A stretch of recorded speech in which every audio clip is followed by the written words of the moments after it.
The historical debate over the birth date of Jesus has differing interpretations and theories.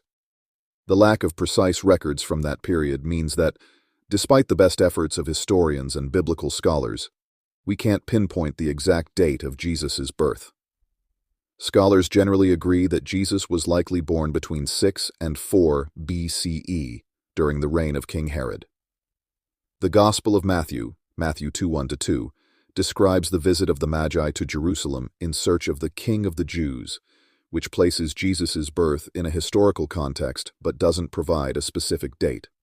However, the Gospel of Luke, Luke 2:2, also mentions a census taken while Quirinius was governor of Syria, which some historical records suggest occurred around 6 CE, much later than Herod's death. This discrepancy has led to different interpretations and debates among scholars trying to reconcile these dates. Imagine you're in a field near Bethlehem, and it's a cold night. You see shepherds watching over their flocks, and suddenly they hear a heavenly announcement about the birth of the Messiah. The Gospel of Luke, Luke 2:7-8, tells us that there were shepherds out in the fields keeping watch over their flocks by night. Now, according to the Talmud, shepherds in Israel wouldn't be out in the fields in the dead of winter. It's too cold, and often there's rain or even snow. Instead, they'd keep their flocks in pens. But these shepherds are out there in the open fields at night, which hints at something specific. So, when would shepherds be out in the fields at night? There's one key time of year, during the lambing season in the spring.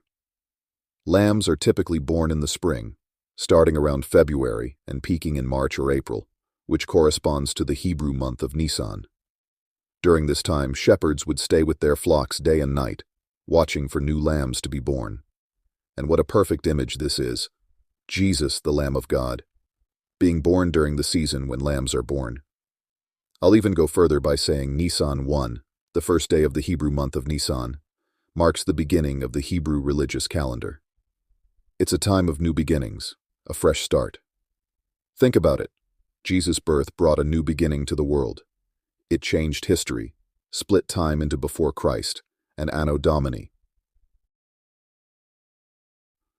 What better day for the Messiah to be born than on the day that represents new beginnings?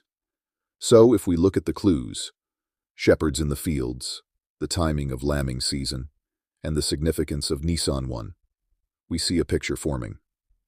Jesus wasn't born on December 25th. Rather, his birth aligns perfectly with the spring, around April 1st, which is Nisan 1.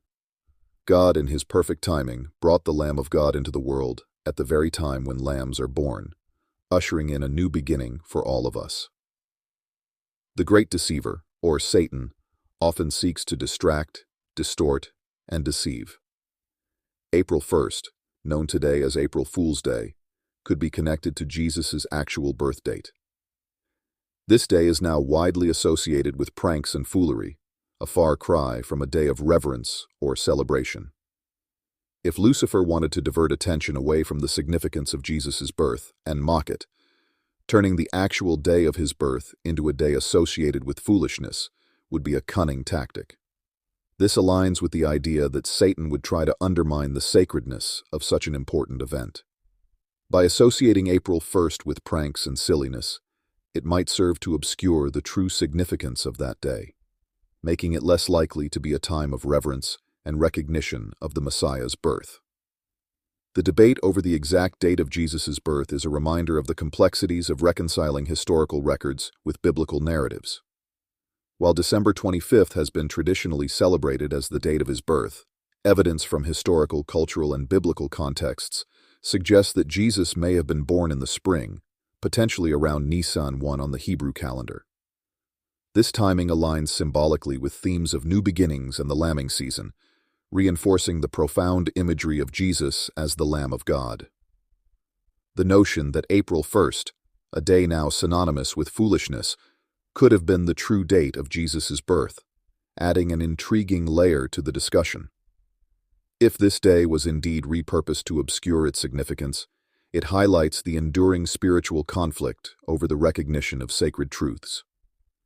Regardless of the exact date, the birth of Jesus remains a cornerstone of faith, representing hope, renewal, and the promise of salvation. A moment that transcends calendars and earthly attempts to diminish its importance.